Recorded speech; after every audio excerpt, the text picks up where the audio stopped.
deeply, profoundly stupid. Deeply, profoundly stupid. That is the only way that I know how to describe one of the worst decisions by an administration that has become famous for bad decisions. I am talking about President Biden's assault on sustainable, affordable energy. The people of Louisiana know, Mr. President, and the people of America know that they're now paying $90 to fill up their cars and tanks with gas because the Biden administration killed the Keystone Pipeline, canceled our offshore oil leases, and forfeited America's energy independence. We were energy independent. The Biden administration forfeited it. What seems to be underappreciated, Mr. President, however, is how President Biden's agenda is driving up the price, not just of oil, but of all kinds of necessities that American and Louisiana families need every day. It's not just about oil and gas, it's about everything. Not only do most goods get to our homes after riding in trucks and planes and cars and ships powered by gas or diesel, but a lot of our plastics and other products, if you think about it, they're also made from petroleum. Actually, only 60% of oil in the world gets used as a fuel. 40% of the global oil supply ends up in other things other than cars and trucks, in products. That means that it doesn't just cost people more to get to and from the store. It means almost everything in the store costs more because of its connection to oil. Some medicines come from oil. Microfiber comes from oil. Mascara comes from oil. Synthetic leather comes from oil. Do you have a phone case or a handbag or a chair or a car made with plastic? That's oil. That's oil. Now, not everything's made from oil. Some goods that you buy are not made from that natural resource. But I bet they're packaged in plastic. And all of these items, all of these household necessities are casualties of President Biden's assault on sustainable energy. Here is a fat fact. Our economy can't run without fossil fuels. Now, I'm not suggesting that fossil fuels should be our only source of energy. Certainly, we should take advantage of the efficiencies we can find in wind. I believe in wind and solar. I believe in solar and nuclear and hydrogen and hydroelectric. But part of a sensible, sustainable, affordable energy plan has to include fossil fuels. Ours is the greatest economy in all of human history. It can't run without energy. And 80% of our energy today comes from fossil fuels. That is just a fat fact. The truth is that American ingenuity, and I'm referring to fossil fuels, has made the most out of one of the most versatile resources that the world's ever known. But the Biden White House is determined to punish us for that innovation. It's just determined to punish us by making every single part of the American dream more expensive. Even necessities that aren't directly made from petroleum, depend on affordable fuel to reach American families. Record high inflation and gas prices have sent Americans to food pantries. Why? Because even fruits and eggs and milk are becoming unaffordable.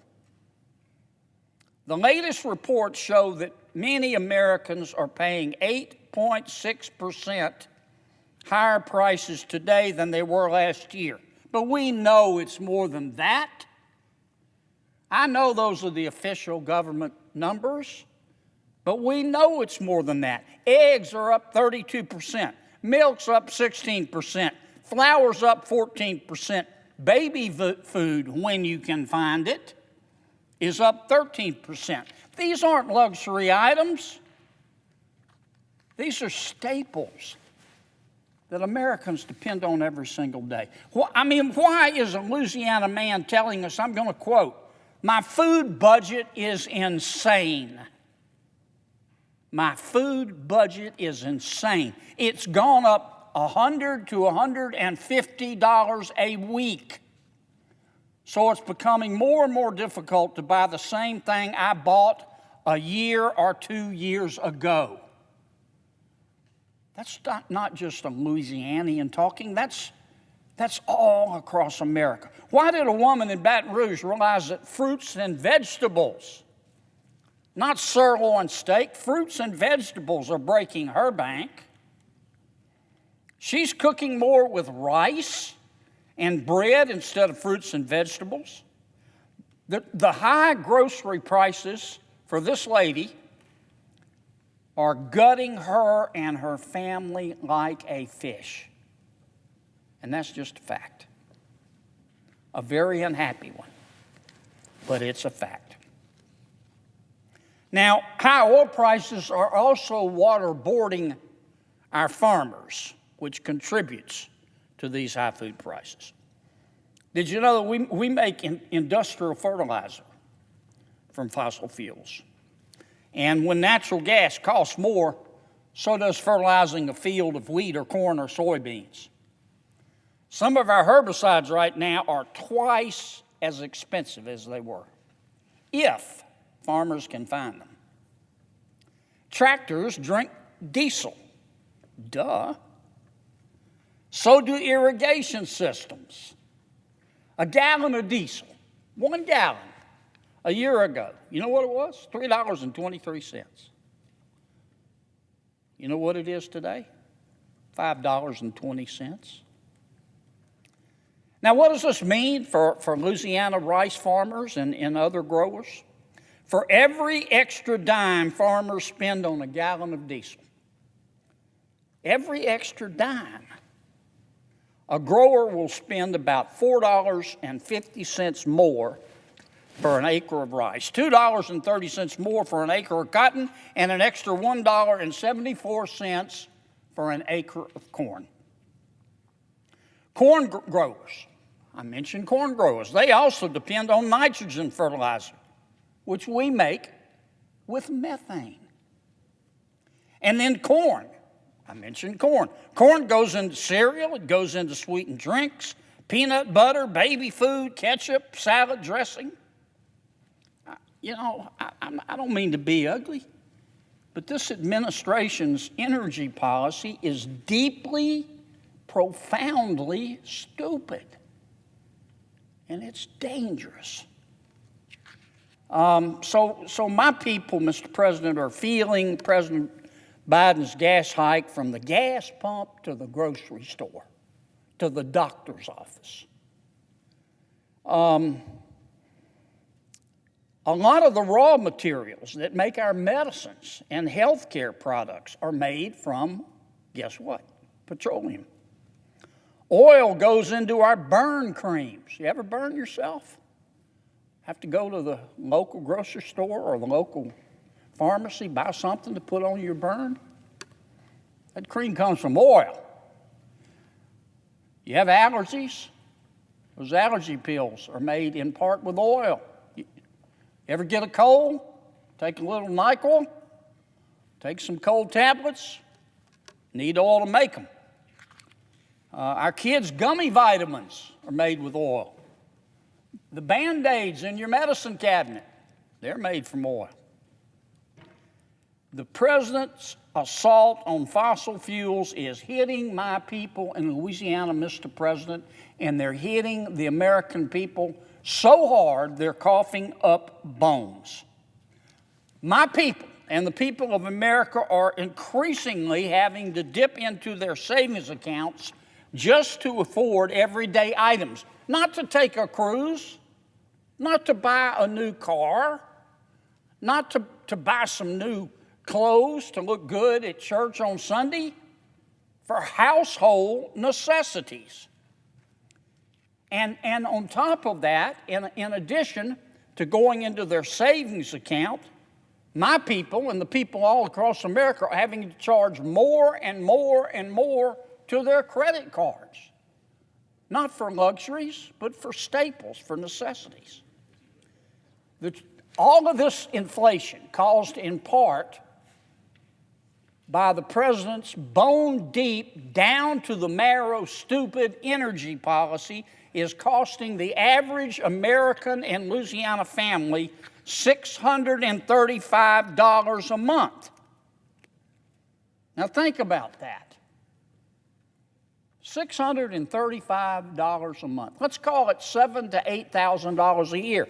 If you're a mom making $40,000 a year, and you're a dad making $40,000 a year, and you've got 2 children, and you have a home, nothing special, $200,000 home, it's got a mortgage. Mom and dad have to go to work, so they have to have automobiles, they have car payments.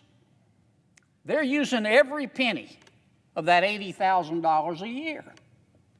And now all of a sudden, here comes inflation. And they've got to come out of pocket with an extra $7,000 to $8,000 a year. Where's the money going to come from? And just about every middle-class American is experiencing that right now. Now, recently, the president sent a letter. He sent a letter to the top oil companies, and in the letter, it was kind of a snipping letter, frankly. He demanded that the oil companies ramp up their refining operations to try to slow the rising energy prices and to shore up supply. Isn't that special? The same president, he ran on it. He did it. He ran on it, said he'd do it, and he's done it. The same president who promised to end fossil fuels is now blaming the energy industry for historic oil and gas prices. The truth is, this administration refuses to accept responsibility for bad policies. And I don't know why they pursued this policy, other than just to try to check off a promise made to satisfy their woke agenda.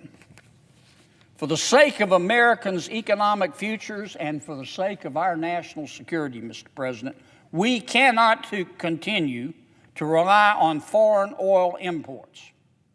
We can't. While pretending to run this country using wind, solar, and wishful thinking, because that's what the president's new policy is on energy. It's wind, it's solar, it's wishful thinking.